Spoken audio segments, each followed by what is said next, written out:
well, talk to me. They were always ready to be there. उन्होंने कभी मुझे अकेला फील नहीं होने दिया, हमेशा The biggest mistake to avoid while preparing for FMG. it. And जो खुद में एक सेल्फ बिलीव था कि यार होगा नहीं होगा, एक सेल्फ डाउट जो रहता है हमारे दिमाग You and to be were honest you guys a lot, बहुत याद आती है यार तुम लोग।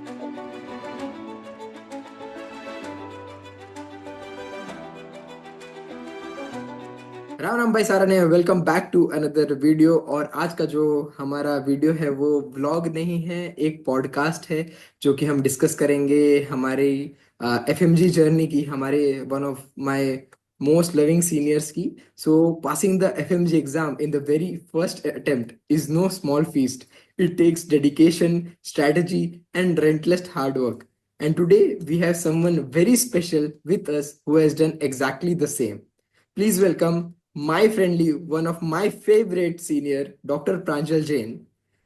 From cracking FMG in his first try to now embarking on his medical journey, he is here to share us entire journey and the highs, the lows, the do's, the don'ts, and everything in between. So welcome Pranjal bhai. How are you? How are you doing? Thank you, Saurabh. Thank you, Sari.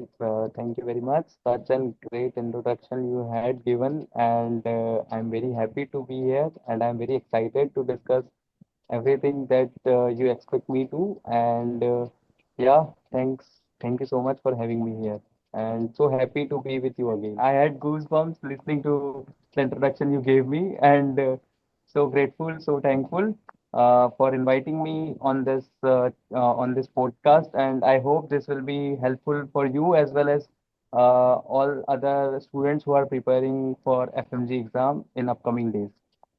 So, bhai, you have finally cleared your FMG exam. So, what is the feeling right now that कि ऐसा कुछ accomplish कर लिया? What is the overall feeling? Just let me know. यार feelings are mixed, क्योंकि बहुत time के बाद ऐसा लग रहा है कि यार कुछ अचीव किया है, बहुत मज़ा आ रहा है, फैमिली बहुत खुश है, सब लोग बहुत हैप्पी हैं, सब लोग बहुत सेटिस्फाइड है कि yes I have done it. And जो खुद में एक सेल्फ बिलीव था कि यार होगा नहीं होगा, एक सेल्फ डाउट जो रहता है हमारे दिमाग में, वो अब थोड़ा सा कम हुआ है कि यस आई डिड इट। सो या फीलिंग रिलैक्स्ड, फीलिंग हैप्पी कि यस हो गया finally. Why did you choose to become a doctor? And that also from Russia. Why? तो बहुत लंबी स्टोरी है, स्टार्ट से स्टार्ट करते हैं Hmm. यार। ट्वेल्थ के बाद मतलब टेंथ से सबका ड्रीम रहता है कि यार क्या करना चाहिए आगे लाइफ में, क्या करें आगे। सबके अलग अलग प्लान्स होते हैं, तो वैसे ही अपना भी कुछ प्लान था कि क्या करना चाहिए आगे। एक डिस्कशन वाला मोड था टेंथ पास करने के बाद। तो उसी समय डिसाइड हुआ कि यार कुछ ऐसा किया जाए जिसमें सिर्फ खुद के लिए नहीं, दूसरों के लिए भी अपनी लाइफ हो, मतलब हम किसी और की भी हेल्प कर सकें, अपना प्रोफेशन कोई ऐसा होना चाहिए। और वहीं से मन में थॉट आया कि नहीं यार, डॉक्टर बनना ही सच सही रहेगा, और डॉक्टर बनना ही अपना जो ड्रीम है, अपना जो थॉट प्रोसेस है उसके लिए परफेक्ट रहेगा। और फिर जैसे कि हमारी फैमिली का भी सीन यही है कि हमेशा हेल्पफुल रहते हैं, हर किसी की हेल्प करना, कभी खुद के बारे में नहीं सोचना, सामने वाले के बारे में पहले प्रायोरिटाइज करना। वैसे ही फैमिली बैकग्राउंड भी वैसे ही था, तो उस हिसाब से वैसे मेरे फैमिली में कोई भी अभी तक डॉक्टर नहीं है। I am the first doctor in my family, and that gives me a lot of motivation. And also हाँ, तो वहीं से जर्नी थी कि यार कुछ करना है, कुछ करना है। और वैसे ही नीट की तैयारी की, और थोड़े से मार्क्स कम थे, तो फिर डिसाइड किया कि यार अब क्या किया जाए। तो Russia was a good option for preparing for my med school and my doing my MBBS. So that was all. I went to Russia, Kabardino-Balkarian State University, and here I am with you. So let's move on to the second question. The second question is, how was your experience studying abroad? Is it difficult? Is it medium? And means, how was your overall experience? Look, studying abroad is not difficult, but preparing yourself for going abroad, going far from home, and not coming back for very long period of time, like approximately 10 to 11 months, and being there on yourself alone without any family support. I mean, support in the way that you just have a call option, nothing else. So being there on your own is the biggest problem someone faces, or biggest war that you have to win. But rather than that, if you stay strong, if you stay disciplined, if you believe in yourself and you get good friends, then it will not be a problem for you, never be a problem.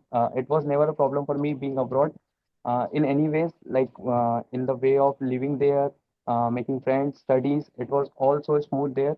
I didn't face any problem for the 6 years, and it was all because of the friends I had there and the good guide, good teachers we had there. What kept you motivated during your tough times? Yeah, so tough times for first. Let's begin from the starting. For first year, it was difficult to be away from home after being at home for so long since the childhood. Moving away from home was the first and most difficult thing that I was facing, and the thing that helped me in this is the friends I met there, the group I had there.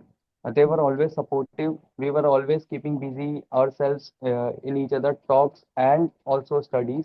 We made ourselves busy in some things that so that we can distract ourselves from missing home. The first thing was that.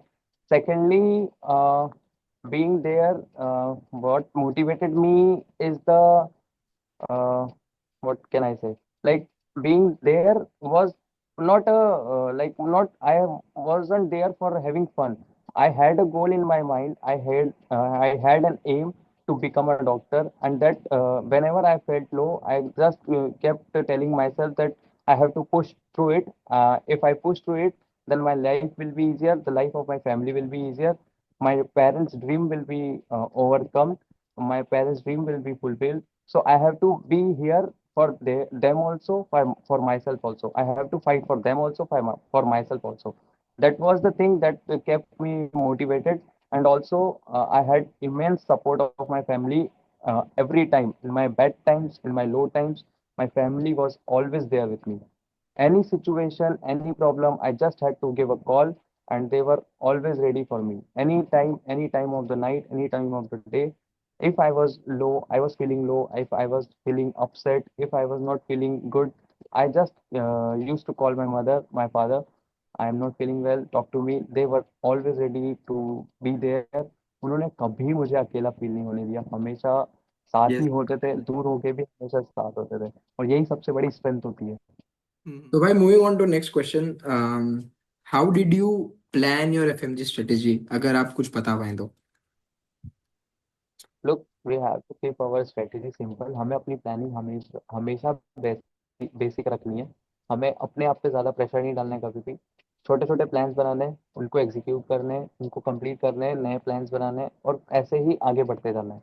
इस process को धीरे धीरे achieve करना है हमें. हमें simple plans बनाने हैं कि हमें क्या सब्जेक्ट्स इंटरेस्टिंग लग रहे हैं, कैसे हमें फॉलो करना चाहिए कि हम एक एक सब्जेक्ट्स को प्रॉपरली कंप्लीट करें, विथ क्वेश्चंस, विथ रिवीजन. उसी तरीके से अगर हम करेंगे तो हमारी प्रिपरेशन बहुत इजी होते जाती है. Right. So, bhai, what was the duration, resources, and your schedule while look, preparing? Start from the start. Let's start from the start कि हमें मैंने कब से स्टार्ट किया. मैंने अपनी प्रिपरेशन जो है थर्ड ईयर के एंड से और फोर्थ ईयर के मिड से स्टार्ट की थी कहीं ना कहीं.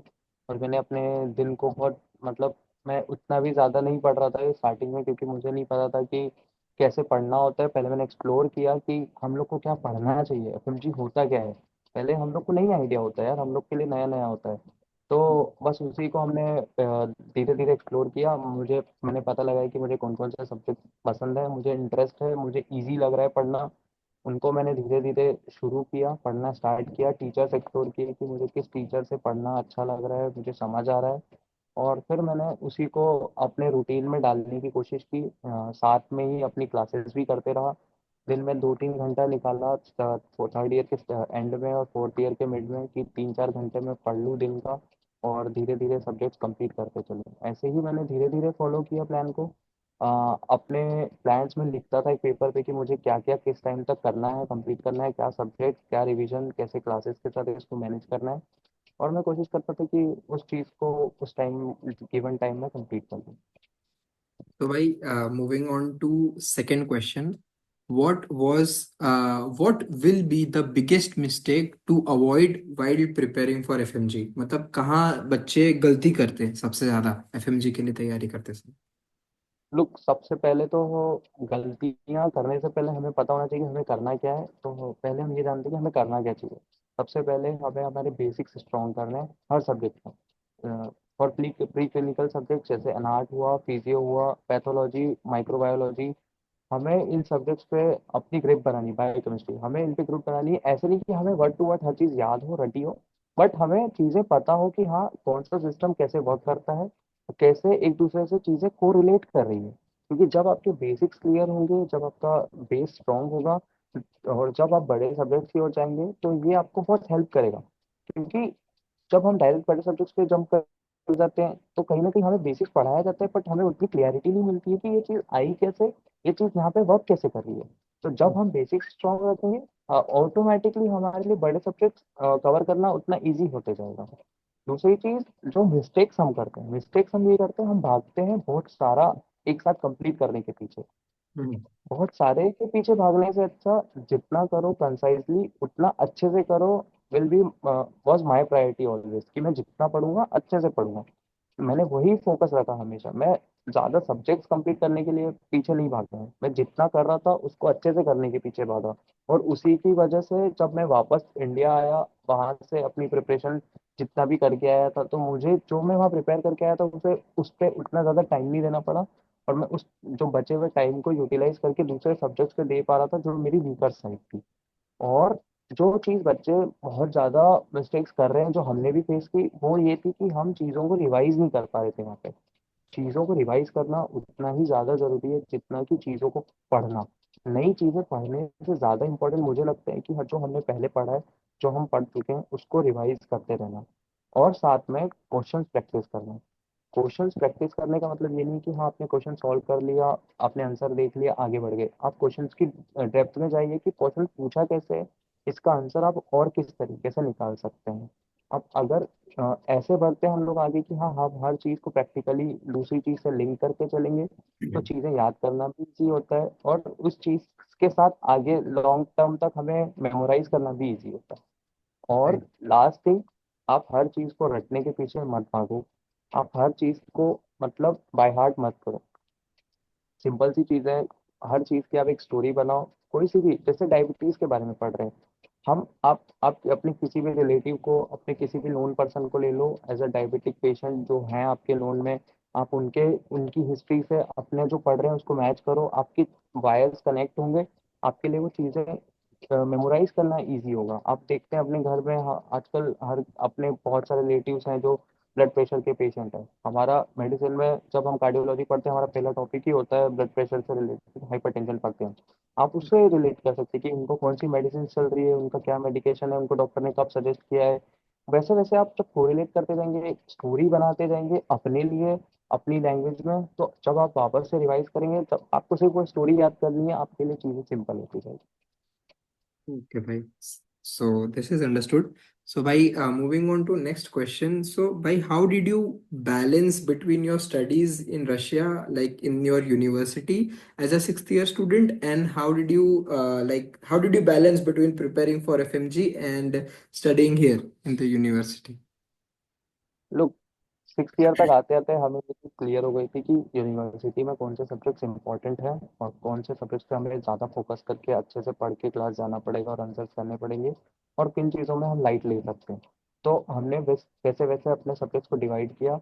जो जो सब्जेक्ट्स की क्लास लगती थी, जो जो टॉपिक्स पूछे जाते थे, हम कोशिश करते थे उन्हें कहीं और से इंटरनेट से पढ़ने की बजाय हम प्रॉपर टेक्स्ट बुक्स, या फिर जो हम, जैसे मैं प्रेप लेटर फॉलो कर रहा था या जो भी हम सोर्स फॉलो कर रहे हैं उससे पढ़ के थे। उससे फायदे दो थे। एक तो हम क्लास में भी अच्छे से आंसर कर सकते थे, हमारी एक चीज की वजह से दो दो चीज तैयार हो रही थी, हम हमारी एफएमजी के लिए भी उस टॉपिक्स को कंप्लीट करते जा रहे थे, और साथ में वो जो हमें क्लास में आंसर करना था वो भी हम ट्राई करते थे। मतलब मैं अपना पर्सनली बताऊँ, मैं ट्राई करता था कि मैं अपने पूरे दिन में से एटलीस्ट 3 से 4 घंटा, 5 घंटा अपनी स्टडीज को दूं प्रॉपर। क्लासेस से हट के, वो दिन में हो, दोपहर में हो, शाम में हो, जब भी टाइम मिले।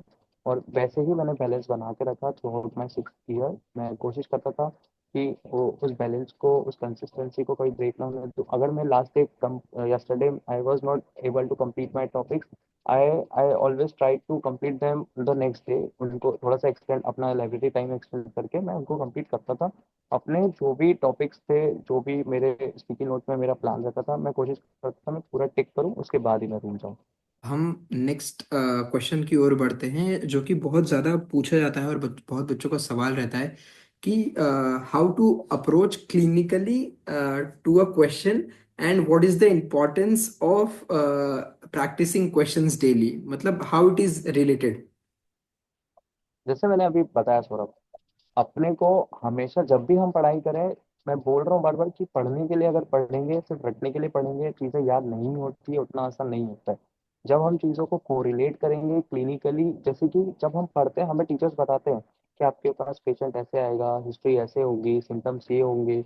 जब आप उन चीज़ों को एक, मतलब बैक ऑफ द माइंड उस तरह से कि हाँ यार, मेरे पास एक पेशेंट आया, मेरे पास उसने ये आके बोला, ऐसे ऐसे बोला, मैं किसी भी पीएचसी पे बैठा हूँ, मैं किसी सीएचसी पे बैठा हूँ, मैं अपने घर पे बैठा हूँ, मेरे कोई रिलेटिव आए, उन्होंने मुझे ये सिम्टम्स बताए, तो मैं कैसे एक डायग्नोसिस तक पहुंचूंगा, मैं कैसे एक डिजीज तक पहुंचूंगा, मैं कैसे कंक्लूजन तक पहुंचूंगा। वो स्टोरी हमें अपनी लैंग्वेज में, अपने माइंड में बनानी है। जब हम वो बनाना सीख जाते हैं तो हमारे लिए चीज़ों को याद करना उतना ही ईजी हो जाता है। और रही बात क्वेश्चंस करने की, यार आप कम पढ़ो, और जो पढ़ा है उसके क्वेश्चंस अगर आप अच्छे से कर लेते हो ना, तो आपके लिए आगे पढ़ना भी इजी हो जाएगा, और पीछे वाले जो आपने पढ़ा है उसको रिटेन करना भी इजी हो जाएगा। तो क्वेश्चंस आर मस्ट। आप कोशिश करें जब आप रशिया में हैं वहाँ पे डेली के 25, 30, 50 क्वेश्चन जो भी आप पढ़ रहे हैं उसके करने की कोशिश करें। और वापस आने तक एटलीस्ट आप कोशिश करें कि जितना भी आपने पढ़ रखा है, इसके आप क्वेश्चंस वहीं से कंप्लीट करके आए। यहाँ आने के बाद हम लोग बहुत सारे मैस में होते हैं, हमें फिर पुराना बर्डन लगता है। इससे अच्छा है आप जो वहाँ पे पढ़ रहे हैं उसके क्वेश्चंस वहीं पे कंप्लीट करते हैं। तो वो आपके लिए भी इजी होगा, और आपको एक अंदर से कॉन्फिडेंस रहेगा कि हाँ यार, मैं इतने क्वेश्चंस वहाँ से करके आया हूँ। आपको एक बेसिक नॉलेज लग जाएगा उस सब्जेक्ट का कि पूछा क्या जाता है। और जब हमें ये पता चल जाता है कि इस सब्जेक्ट से क्या पूछ रहे हैं, तो फिर हम उस जब भी रिवाइज करते हैं तो हम उस चीज़ पे ज़्यादा फोकस दे के पढ़ते हैं, तो वो चीज़ें हमें जल्दी रिकॉर्ड हो जाती है। What is the number of revision one must do before attending the exam? Maybe it नहीं, may रिविजन be the तो mock जितने करो test, उतने कम वो है। भी या वो भी हो मतलब। देखो, रिविजन्स तो जितने करें उतने कम ही होते हैं, क्योंकि रिविजन्स ही हमको वापस उस चीज़ को याद करने में हेल्प करते हैं। तो अगर आप रशिया में हैं, अभी प्रिपेयर कर रहे हैं, तो आप वीकली बना सकते हैं अपना रिवीजन प्लान कि हाँ, मैंने एक हफ्ता इतना पढ़ा या मैंने 4 दिन में इतना पढ़ा, अब मैं इसको रिवाइज कर लेता हूँ। आप अगर बहुत पूरा सब्जेक्ट एक साथ कंप्लीट करके उसको रिवाइज करने जाएंगे, वो नहीं होता है, वो बहुत डिफिकल्ट टास्क है, वो नेक्स्ट टू इम्पॉसिबल हो जाता है। थोड़ा राइट। थोड़ा पढ़ो, उसको रिवाइज करो। ये अपनी स्ट्रेटेजी आपको रशिया में पढ़ते हुए रखनी है हमेशा। लास्ट आते आते जब आप 6 ईयर के एंड तक पहुंचेंगे, कोशिश करें कि जितना भी पहले पढ़ रखा है उसी को वापस, जितना भी अब नए सब्जेक्ट्स के पीछे, नए टॉपिक्स के पीछे मत भागो कि मैं बहुत सारा कंप्लीट कर लेता हूँ, 19 सब्जेक्ट कर लेता हूँ। नहीं, 5 सब्जेक्ट पढ़ लिए, 8 सब्जेक्ट पढ़ लिए, उनको रिवाइज करो। उनको वापस से कोशिश करो कि यहाँ आने से पहले जो भी पढ़ रखा है आज से पहले तक, उसको वापस से एक बार मैं रिवाइज कर लूँ। यहाँ पे जब आओगे, डेली का डेली रिवाइज करना है, कोचिंग के साथ में रहना है, क्वेश्चन भी करते जाने हैं, टेस्ट देने देते रहते हैं। और जितने ज़्यादा रिवीजन हो सके उतने ही ज़्यादा करना है हर एक सब्जेक्ट पे। पहला हमें रिवीजन जो हमें आज पढ़ा है उसके साथ ही कंप्लीट करना है। दूसरा रिवीजन जब हमारे वीकली टेस्ट होते हैं या सब्जेक्ट टेस्ट होते हैं तब करना है। और जब हमारा सिलेबस कंप्लीट हो जाए, तब एटलीस्ट एग्जाम हॉल में जाने से पहले हमें एटलीस्ट हमारे 3 रिवीजन कंप्लीट करना है। लोग राइट। रिवीजन, हमें लगता है बहुत बड़ा टास्क है यार, लोग बोलते हैं 2 रिवीजन कर लिए, 3 रिवीजन कर लिए, 19 सब्जेक्ट को 3 बार पढ़ना कैसे होता है। हो जाता है सौरभ। लाइक फ्रेंड्स, मैं आपको सीरियसली बता रहा हूँ, मैं खुद 3 बार रिवीजन करके गया। कैसे होता है ये आपको अभी यहाँ बैठ के ऐसे लगेगा कि यार कैसे होगा, कैसे करेंगे। नहीं, जब आपकी रिदम बनती है, जब आप 2 बार उस सब्जेक्ट को ऑलरेडी पढ़ चुके होते हैं, तीसरा रिवीजन आपके लिए एकदम केक वॉक हो जाता है। अगर आप उस सब्जेक्ट को ठीक से स्टार्टिंग से करते आए हैं, जब आप तीसरे रिवीजन तक पहुंचेंगे, जिस सब्जेक्ट को आपको पढ़ने में 1 हफ्ता या 10 दिन लगे थे, आप उसी सब्जेक्ट को 6 घंटे 7 घंटे में पूरे नोट्स पलट के रिवाइज कर लेते राइट। राइट, सही बात है। The more you do the better you get, है ना। हैं। Yes. Okay, okay, bhai. So let's talk about your experience for in the last week before your FMG exam. So मतलब कैसा था the mental state, or what were your preparations? How did you do it in the last week before attending your FMG exam? यार वो last week तो नहीं बताऊंगा, last का जो 2 हफ्ते होते हैं वो ऐसा होते हैं कि यार कुछ भी याद नहीं रह रहा है, कितना पढ़ा है पर कुछ भी याद नहीं हो रहा है। हम टेस्ट दे रहे होते हैं तो हमें टेस्ट में तो मार्क्स आ रहे होते हैं पर हमें बिलीव ही नहीं होता ये हमारे मार्क्स हैं या नहीं है। कम आ रहे हो तो भी डर लगता है, ज़्यादा आ रहे हो तो भी ऐसा लगता है कि यार मेरे इतने कैसे आ गए। अब वो एक्सपेक्टेशंस हो जाता है कभी कभी। तो खुद को बिलीव में रखना कि नहीं यार, तू पढ़ता रहे, जो तूने पढ़ा है वो तुझे याद रहेगा, तुझे नहीं रहेगा तो किसको रहेगा, तूने पढ़ा है तो तुझे ही याद होगा। अपने पेरेंट्स से कनेक्टेड रहें, उनसे बात करते रहना है हमें। हमें उन्हें हमेशा अपनी प्रॉब्लम्स, हमारे एक्सपीरियंसेस, हमें जो फील हो रहा है बताते रहना है। उनसे बड़ा मोटिवेटर आपका कोई नहीं होगा। दूसरा, हमें सेल्फ मोटिवेटेड रहना है। टीचर्स से बात कीजिए, अपने फ्रेंड से बात कीजिए, बताइए कि यार मुझे डर लग रहा है। आपको डर लगेगा, 100% डर लगता है। उस एक्सपीरियंस को मतलब एक एक एक्सपीरियंस की तरह लेना है कि हाँ ये लाइफ का मेरी एक पार्ट है, मैं पास थ्रू हो जाऊंगा। अपने आप को हमेशा बिलीव में रखना है। जितना आप होपफुल रहेंगे, जितना खुद में बिलीव रखेंगे, जितना खुद पे भरोसा करेंगे, उतना ही आपके लिए, आपके दिमाग के लिए वो चीज़ों को मेमोराइज करना और कलेक्ट करना ईजी होता जाएगा। बस सेल्फ बिलीव की लड़ाई है ये। और ये लड़ाई ये सोच के लड़नी कि यार अब मेरे मतलब अब खुद को प्रूव करने की बारी है। अब मैं अपने आप को प्रूव करने के लिए एग्जाम दे रहा हूँ। मैं खुद को बेटर, अपने अपने आप को एक बेटर वर्जन बनाने के लिए एग्जाम फाइट कर रहा हूँ। और इस एक एग्जाम से मेरी करियर तो मेरा फ्यूचर डिसाइड नहीं होगा, बट मेरा अपने आप में जो सेल्फ बिलीफ है वो वापस आ जाएगा। हमें उस चीज़ को दिमाग में लेके ये प्रिपरेशन करेंगे और अपने आप को बस समझाते रहेंगे कि बस कुछ दिन, बस कुछ पल, बस कुछ घंटे, ऐसे कर करके डिवाइड करते जाएंगे और अपना पढ़ाई कंटिन्यू रखेंगे तो इजीली हो जाता है। Not a big problem. Yes, yes, exactly, bhai. So, how was the day, the FMG day? So, जिस दिन एग्जाम थी उस दिन how was the feeling? What was the difficulty level? And how did you manage your time before one day and on the day of your exam? Look, I was so lucky कि मुझे इतने अच्छे parents, मतलब I am blessed with so beautiful relations with my parents कि मुझे कुछ भी नहीं करना था। From packing my bags to coming to the exam centre, everything was already arrange. मुझे बस अपनी पढ़ाई पे ध्यान देना था। मैं बस अपनी पढ़ाई पे फोकस कर रहा था। मुझे अपने ना खाने का टेंशन था, ना सोने का, ना रहने का। कुछ एग्जाम हॉल तक कैसे पहुंचूंगा मुझे कोई स्ट्रेस नहीं था। मेरे पेरेंट्स ने ऑलरेडी सब कुछ करके रखा था। दूसरी चीज, मैंने लास्ट के टाइम में जो चीज़ें बार बार फ्रिक्वेंटली पूछी जा रही, previous year topics, previous year questions, मैं उन्हीं पे फोकस कर रहा था। मैं कोशिश कर रहा था कि जितना ज़्यादा से ज़्यादा हो सके पेजेस टर्न कर लूँ। बस मैं एक एक बार एक ओवरव्यू दे दूँ चीज़ों को। मैंने लास्ट में यही किया। मैंने कोशिश की कि जो मेरे बड़े चैप्टर्स हैं, बड़े टॉपिक्स हैं, बड़े सब्जेक्ट्स हैं, मैं बस उनके पेजेस टर्न कर लूँ, फटाफट फटाफट एक ओवरव्यू दे दूँ। उससे क्या होगा ना, एक तो चीजें बार बार दिखेगी तो हमें सामने नजर में रहेगी, क्योंकि हमें कल ही तो जाके वो चीजों को आंसर करना है। जो हम आज पढ़ेंगे वही हमें कल पूछा जाएगा, तो हमको एक खुद में सेल्फ बिलीफ रहेगा कि यार ये तो मैंने कल ही पढ़ा था। तो बस वैसे ही रखा अपने आप। कंप्लीट जितना ज़्यादा हो सका उतना ज़्यादा बस ओवरव्यू किया, पेजेस टर्न किए। और एग्ज़ाम के मॉर्निंग के टाइम में बस जो शॉर्ट नोट्स थे, जो भी हमारे पास कंसाइज डाटा था, उसको एक बार गो थ्रू किया। और अपने आप को फैमिली एग्जाम में भगवान का नाम लेके लेके गए कि नहीं यार ठीक है, हो जाएगा, कोई बात नहीं, बहुत मेहनत की है, बहुत अच्छे से पढ़ाई की है।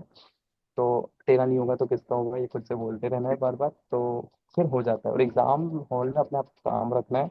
बहुत सारे नए क्वेश्चंस दिखते हैं, बहुत सारे ऐसे फोटोज दिखते हैं जो हमने कभी नहीं देखे। हैंड ड्रॉन डायग्राम्स आए थे इस बार एग्जाम में, ईएनटी से। किसी को नहीं पता था वो डायग्राम कहाँ से आए, कैसे बने थे।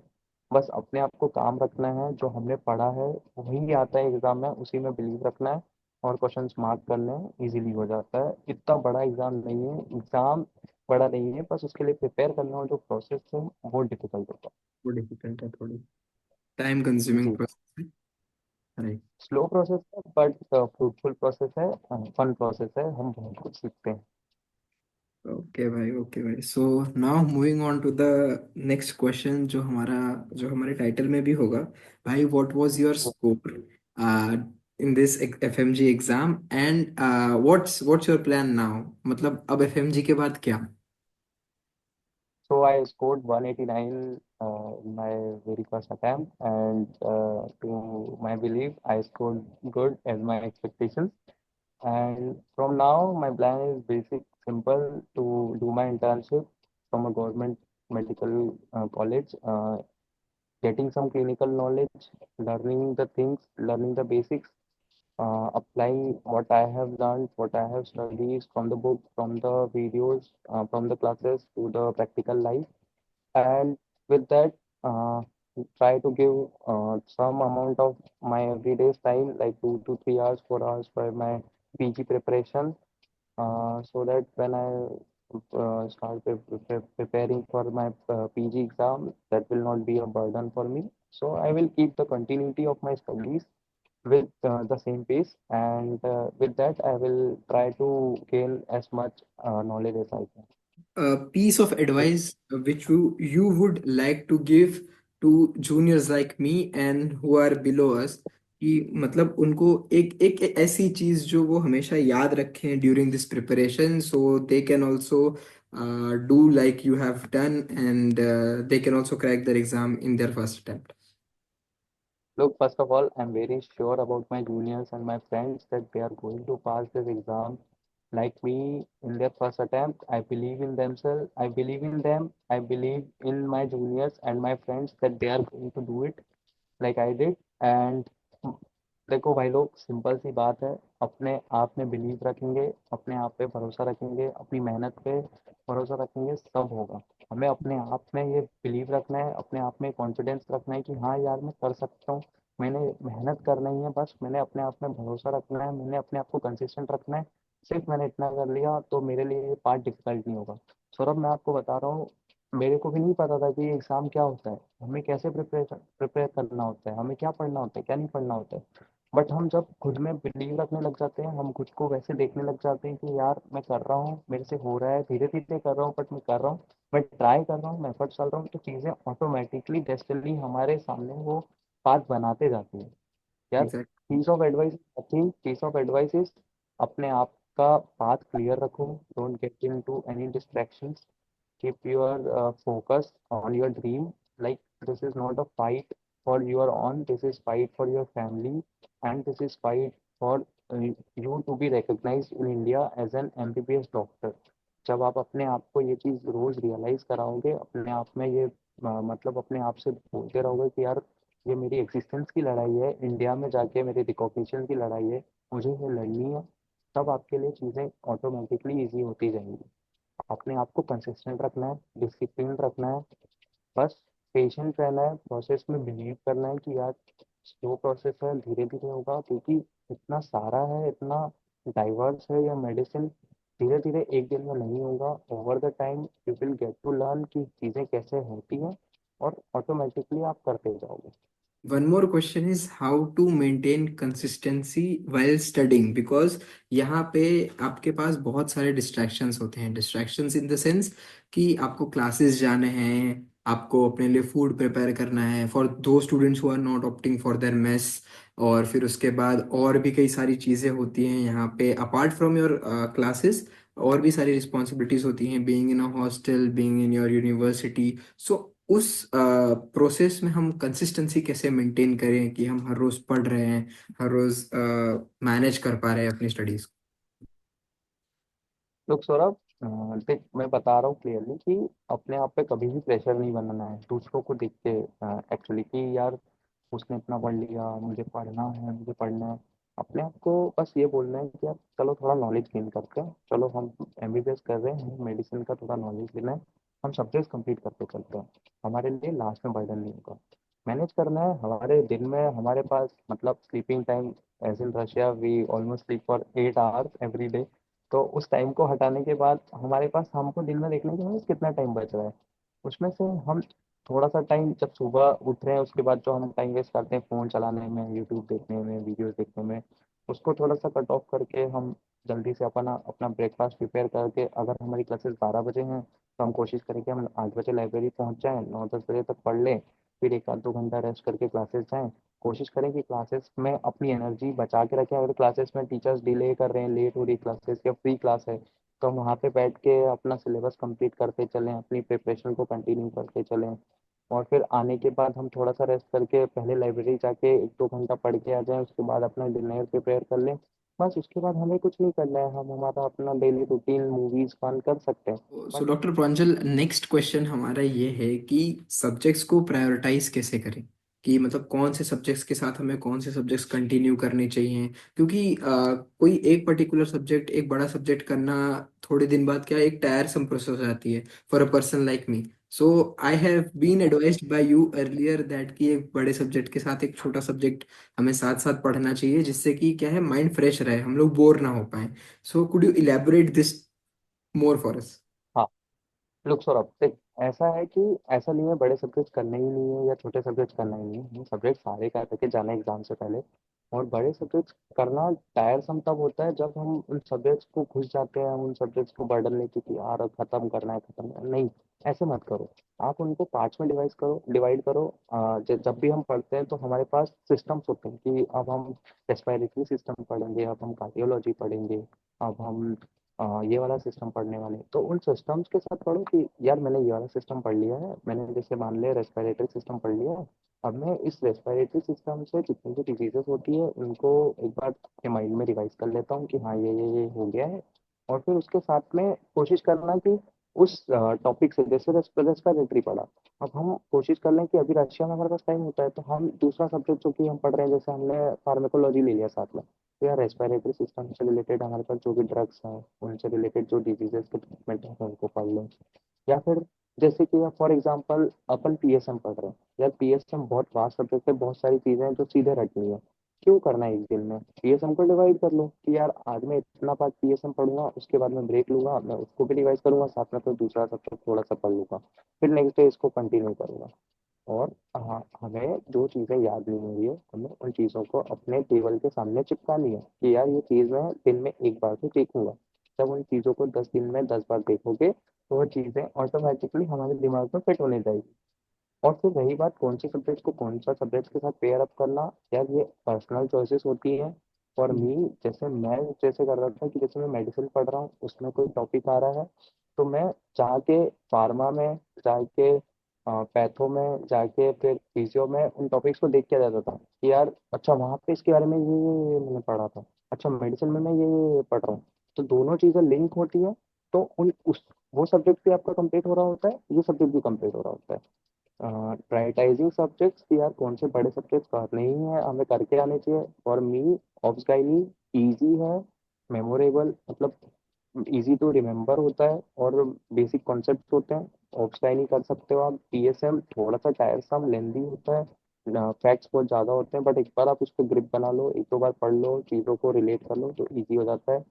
Medicine, I wasn't a fan of medicine being there, मैंने वहाँ पे मेडिसिन नहीं किया था, बट मैं दूसरे सब्जेक्ट से मेडिसिन थोड़ा थोड़ा रिलेट करके आया था। मैं अपनी सर्जरी वहाँ से स्ट्रॉन्ग करके आया था क्योंकि मुझे सर्जरी में हमेशा से इंटरेस्ट रहा है।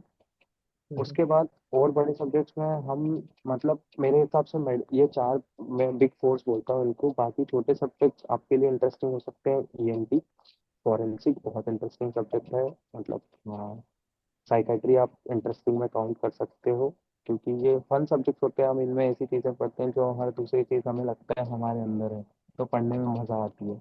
और बाकी क्लिनिकल सब्जेक्ट्स आप कोई सा भी उठा लो, आपको मज़ा ही आएगा पढ़ने में।